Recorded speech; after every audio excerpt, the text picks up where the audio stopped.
Hello students, how are you. आज मैं आपको सिखाने वाला हूँ, इनफैक्ट पढ़ाने वाला हूँ 11th क्लास की एक बहुत ही अच्छी पोएम। फर्स्ट पोएम है कोर्स की, है आ फोटोग्राफ। फोटोग्राफ अक्सर हमारी मेमोरीज बन जाती हैं। आपने अपने बचपन की कोई फ़ोटो उठा के देखी होगी तो आपको वो पुराने दिन याद आ जाते होंगे। आज का ज़माना हाईटेक हो गया है तो आप फ़ोन में, कंप्यूटर या लैपटॉप पर अपनी कुछ पुरानी फ़ोटोज़ देखते हो। कितनी पुरानी फ़ोटोज़ हैं आपके पास? 5 साल, 10 साल, 15 साल पुरानी फ़ोटो। आपने कभी अपनी बहुत पुरानी अपने पेरेंट्स की फ़ोटोज़ उठाकर देखी हैं? जब वो छोटे थे वो कैसे दिखते थे? उन फ़ोटोज़ को देख के क्या लगता है आपको? उन फ़ोटोज़ को देख के आपको लगता है डेफिनेटली आज का ज़माना कैसा है, तब कैसा था। आज आप सब कुछ एक क्लिक पर इंटरनेट पर पता कर सकते हो, तब ये सब कुछ नहीं था। तब वो फ़ोटो खिंचवाना और फ़ोटो खींच के रखना एक बहुत बड़ी बात, एक बहुत बड़ी लग्जरी होती थी। और हाँ, ये एक बहुत ज़बरदस्त, बहुत अच्छी मेमोरी बन जाती थी। ये पोएम फोटोग्राफ भी इसी तरह की एक पोएम है। एक वुमन है जो यहाँ एक्चुअली पोएम के अंदर खुद ही है। उसको एक फ़ोटो हाथ लगती है कहीं से, एक कार्डबोर्ड पर, क्योंकि पहले जो भी फ्रेम होते थे वो कार्डबोर्ड पर फ़ोटो लगा करके ऊपर ग्लास फ्रेम में उसको करके रख देते थे, फ्रेम करके। तो कार्डबोर्ड एक उसके हाथ लगता है और उसमें एक फ़ोटो होती है। उस फोटो में 3 लड़कियां दिखाई पड़ रही हैं। बीच वाली लड़की थोड़ी सी उम्र में बड़ी है, जो पोएट ने बताया है कि लगभग 12 साल की है, और एक उसके लेफ्ट हैंड साइड, एक राइट हैंड साइड है। दोनों परहैप्स कजन्स हैं उस बीच वाली लड़की की। बीच वाली लड़की जो है वो पोएट कहती है कि ये उसकी मदर की फ़ोटो है जब उसकी मदर छोटी थी। तो इस फोटो को देख करके वो उन पुराने दिनों को याद करने लगती है। जैसे कि आप अपनी पुरानी फ़ोटो देख करके अपने पुराने दिनों को, या अपने पेरेंट्स की फ़ोटो देख करके उनके पुराने दिनों को याद करने लगते हो, खो जाते हो, ऐसे ही वो पोएट भी उस फोटो को देख करके उन पुराने दिनों में खो जाती है। फ़ोटो कहीं सी बीच की है, समंदर किनारे की फ़ोटो है। लोग वहाँ, जो तीनों लड़कियाँ हैं फ़ोटो में, वो खड़ी हुई हैं, पानी उनके पैरों को छू रहा है, वो रेत पर खड़ी हैं समंदर किनारे। और उस फोटो को देख करके क्या क्या उस पोएट के मन में विचार आते हैं, आइडियाज़ आते हैं, थॉट्स आते हैं, और वो कैसे उनको एक्सप्रेस करती है, क्या बताती है, और उसका क्या इफ़ेक्ट पोएट के ऊपर होता है, ये सब कुछ हम इस पोएम में अभी स्टडी करते हैं। Let's study the poem. तो चलो स्टूडेंट्स, स्टडी करते हैं 11th क्लास की पोएम आ फोटोग्राफ। ये पोएम लिखी है शर्ले टोल्सन ने। अगर आप शर्ले टोल्सन जो पोएट है उसके बारे में जानने में इंटरेस्टेड हो तो वीडियो को यहाँ पॉज करके आप शर्ले टोल्सन के बारे में स्टडी कर सकते हो, रीड कर सकते हो। Otherwise let's continue to our poem.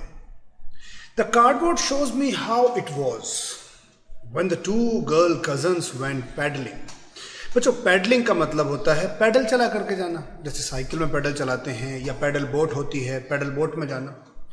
अब इस पोएम में ये क्लियर नहीं है कि यहाँ पैडलिंग का एग्जैक्ट मीनिंग क्या है। ये बोट से उधर गए सी बीच पर बच्चे अपने पेरेंट्स के साथ, या अंकल के साथ, या साइकिल चला करके गए, लेकिन यहाँ लिखा है कि पैडलिंग। सो पोएट, मैंने इंट्रोडक्शन में बताया, एक फ़ोटोग्राफ देख रही है पुरानी, कार्डबोर्ड पर बनी हुई या कार्डबोर्ड पर चिपकी हुई कोई फ़ोटोग्राफ है जिसको वो देख रही है। उसमें उसकी मदर है बचपन में, शायद 12 ईयर ओल्ड है, ये पोएम में बताएगी पोएट अभी, और उसके साथ उसकी 2 कज़न हैं, एक लेफ्ट है, एक राइट है। फ़ोटो कोई खींच रहा है, पता लगेगा अभी फ़ोटो खींच कौन रहा है एक्चुअली। और यहाँ बोलती है कि when the 2 girl cousins went paddling, each one holding one of my mother's hand। दोनों में से हर एक ने मेरी मदर के हर एक हाथ को पकड़ा हुआ था। हर एक हाथ को पकड़ा हुआ था, इसका मतलब एक ने लेफ्ट से, एक ने राइट से पकड़ा हुआ था। इसलिए आप कह सकते हो कि दोनों तरफ 2 कजन्स थी मदर की। अब मदर खुद अपनी यंग एज में थी। And she the big girl, she कौन है? ऑफकोर्स पोएट की mother. The big girl some 12 years old, जो कि लगभग 12 साल की है उस फोटो के अंदर। तो इससे पता लगता है कि मदर जो थी वो खुद यंग थी, अपनी 2 कज़न के साथ वो इस फोटो में नजर आ रही है। दोनों कजन्स ने उसका एक एक हाथ पकड़ा हुआ है और ये पैडलिंग करते हुए वहां पर गए थे। शायद इसका यहाँ सेंस होगा कि पैदल गए थे या साइकिल से गए थे, ऐसे ही किसी तरीके से गए थे। कहाँ गए थे देखते हैं जरा, कहाँ गए थे। All three stood still to smile through their hair at the uncle with the camera. यानी कि जो फोटोग्राफर थे वो इनके अंकल थे। वो जब फोटो खींच रहे थे तो वो फोटोग्राफर बोलता है स्माइल प्लीज, अंकल ने बोला होगा, और इन तीनों ने मुस्कुरा करके अंकल की तरफ या कैमरे की तरफ देखा। लेकिन इसका क्या मतलब है फिर, all three stood still to smile through their hair. इसका मतलब है कि उनके बाल भी जो कि हवा में लहरा रहे थे, ऐसा लग रहा था कि उनके चेहरे की मुस्कुराहट के साथ उनके बाल भी फोटो खिंचवाने के लिए मुस्कुरा रहे हैं। All three stood still to smile through their hair. बाल भी ऐसा लग रहा था कि हवा में हिल रहे थे, मुस्कुरा रहे थे उनको देख करके। At the uncle with the camera a sweet face, यानी मदर जो थी उस फोटो में, I mean 12-year-old चाइल्ड जो थी वो स्वीट फेस थी, यानी बहुत ही खूबसूरत थी। The mother's a sweet face, my mother's that was before I was born. Of course उसके जन्म लेने से पहले का ही होगा, बिकॉज वो 12-year-old बताया है इसने, पोइट ने अभी। एंड द सी, लेकिन वो सी which appears to have changed less washed their terribly transient feet। यानी कि जहां ये बच्चे खड़े हुए हैं वहां पर सी वाटर इनके पैरों को वॉश कर रहा है। यानी कि ये फोटोग्राफ जो है खींची जा रही है एक समंदर के किनारे, सी के किनारे, जहां हवा चल रही है जिसकी वजह से बाल उड़ रहे हैं, बच्चे मुस्कुरा रहे हैं। और पोएट कहती है ऐसा लग रहा है कि बाल भी उनके मुस्कुराते हुए चेहरों के साथ मुस्कुरा रहे हैं फोटो खिंचवाने के लिए। और सी उनके पैरों को वॉश कर रहा है। कौन सा सी? सी तो स्टैंड स्टिल है। पैर कौन से?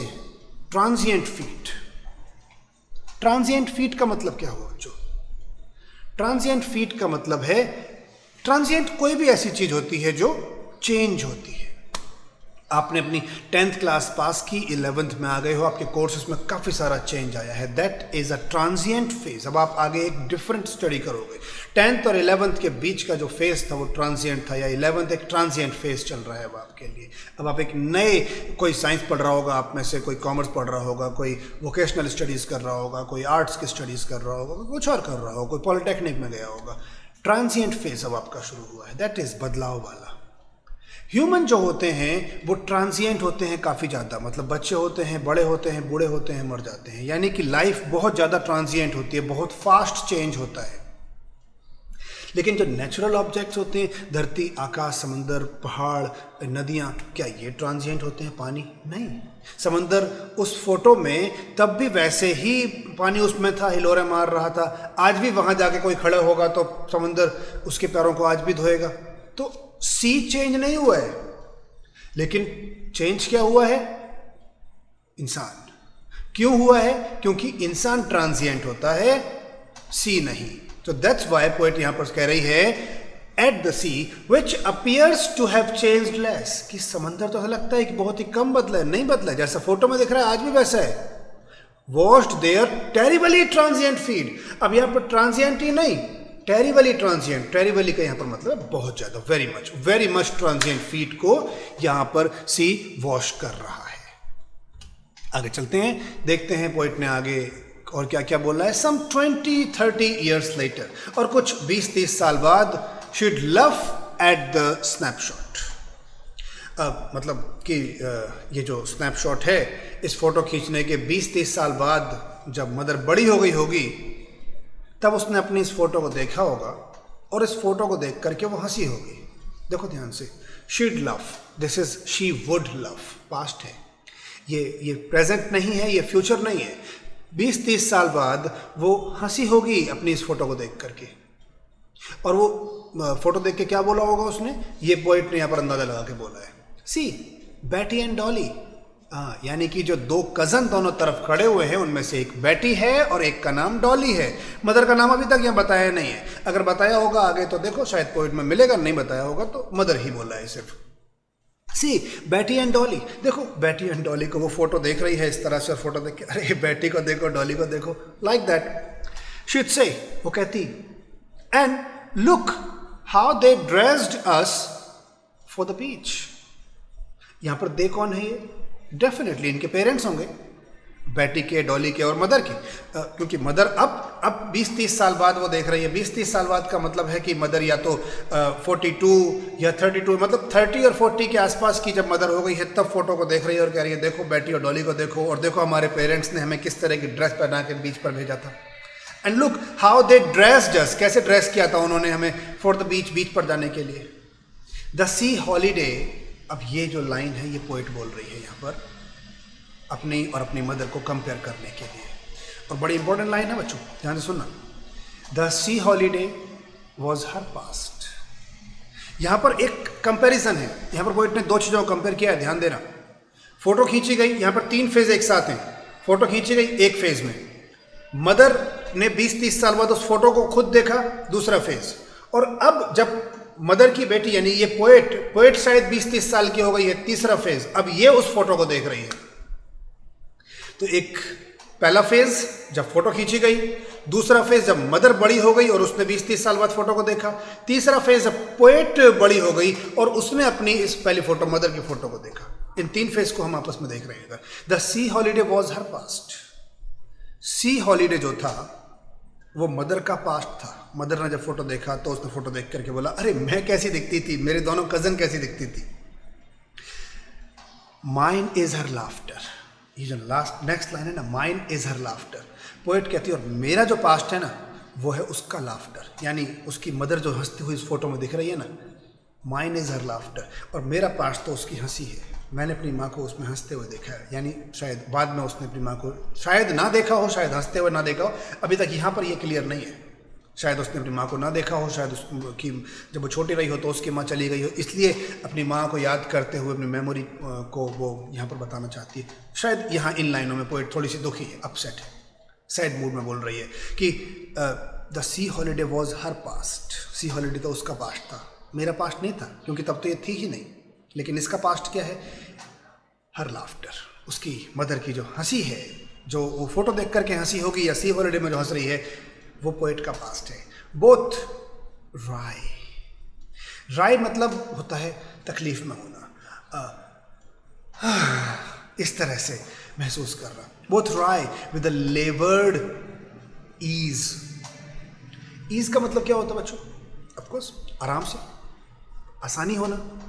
लेबर्ड का मतलब क्या होता है? जब बहुत मेहनत की गई हो, लेबर बहुत किया हो, यानी वो आराम, वो आसानी, वो रिलैक्सेशन जो आपको बहुत बहुत बहुत लेबर करने के बाद मिला हो, बहुत मेहनत के बाद मिला हो, या बहुत दिक्कतों के बाद मिला हो, बहुत तकलीफों के बाद मिला हो। सो बोथ राय, दोनों ही, उस फोटोग्राफ को दोनों ने देखा, 20-30 साल बाद मदर ने देखा और उसके ही काफी टाइम बाद अब पोएट देख रही है। बोथ राय, मदर ने भी राय किया होगा, यानी कि मदर भी उसको देख करके उदास हो गई होगी, या मदर भी उसको देख करके ऐसे गहरी सांस ली होगी, आह भरी होगी, और अब पोएट उसको देख कर गहरी सांस ले रही है। बोथ राय, और किस चीज से? With the laboured ease of loss. Mother ने अपना बचपन खोया, मदर ने अपने वो बचपन के 20-30 साल या लाइफ के 20-30 साल खोए, मदर उसको देख करके राय कर रही है।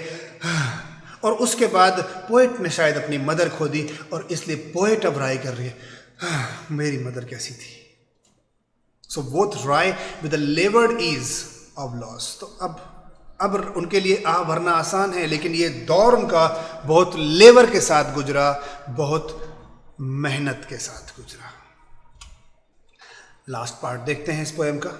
पोएट क्या कहती है? Now she is been dead. Oh, यहां हमें पता लगता है, देखो इस लाइन में, she is been dead as many years as that girl lived. मतलब कि वो डेड है, और कब से? As that girl lived. कौन सी गर्ल? जो उस फोटो में, यानी 12 साल। यानी कि इस पता लगता, क्योंकि उसने बोला ना उसकी मदर कुछ 12 साल की है उस पोएट में। गर्ल, क्योंकि तब तो मदर नहीं थी ना, फोटो में तो वो गर्ल ही थी, फोटो में तो मदर नहीं थी, मदर तो बाद में बनी ना बड़े होने के बाद। सो कितने साल हो गए हैं? She has been dead as many years as that girl. Photo में जितनी वो एज की गर्ल दिख रही है, यानी 12 साल की, तो 12 साल उसकी मदर को मरे हुए हो गए हैं।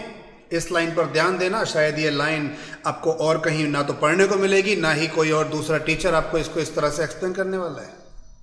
लेकिन उसकी मदर को मरे हुए 12 साल हो गए हैं, यहाँ पर इस लाइन में पता लगता है हमें।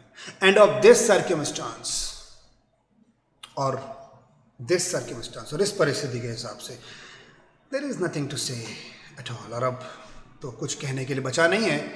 क्या कहने के लिए बचा नहीं है? क्यों नहीं बचा है? क्योंकि इट्स साइलेंस। क्योंकि फोटो में जो साइलेंस है, अब साइलेंसिस, वो शांत कर देता है। क्योंकि इसका जो साइलेंस है अब वो मुझे शांत कर देता है। क्योंकि मेरी मदर को देख करके मुझे पुराने दिन याद आ जाते हैं। जिनकी मदर नहीं होती है उन्हें पता होता है कि मदर के होने और ना होने का क्या फ़र्क होता है। तो ये पोएट यहाँ पर बहुत दुखी होकर के, असल में ये पोएम कोई बहुत खुश होने वाली पोएम नहीं है। पोएट की मदर अब नहीं रही है और बहुत ही दुखी मूड में, वेरी सैडनेस, अपसेट मूड के साथ दुखी होकर के अपनी मदर को याद करते हुए पोएट ने ये पोएम लिखी है। और लास्ट लाइन में बहुत कुछ कह देती है पोएट कि वो कहती है कि इट्स साइलेंट साइलेंसेस, कि इसमें जो चुप्पी है वो मुझे चुप कर देती है। आई होप आप इस पोएम को अच्छी तरह समझ गए हो। अगर आप इसको पोएम के स्टैंजाज की प्रैक्टिस करते टाइम कहीं अटकते हो तो कमेंट करके ज़रूर बताना। आप मुझसे डायरेक्ट भी पूछ सकते हो, जिनके पास मेरा कॉन्टैक्ट नंबर है। आप कमेंट में तो ऑफकोर्स लिख सकते हो। अगर आपको इसके बारे में कुछ और एक्सप्लेनेशन चाहिए, किसी खास पार्ट के बारे में कुछ एक्सप्लेनेशन चाहिए, अगर आपको इसके क्वेश्चंस के किसी तरह के आंसर्स करने में कोई डाउट होता हो, कहीं प्रॉब्लम होती हो, तो ज़रूर कमेंट करना, ज़रूर मुझसे पूछना। That's it for now. Thank you very much for me. I hope you have enjoyed this poem, and best of luck to you. Everybody, please cooperate with me, support me, keep in touch with Know Your English Without Rules. After a long time, I am uploading this video here. Thank you. Thank you very much.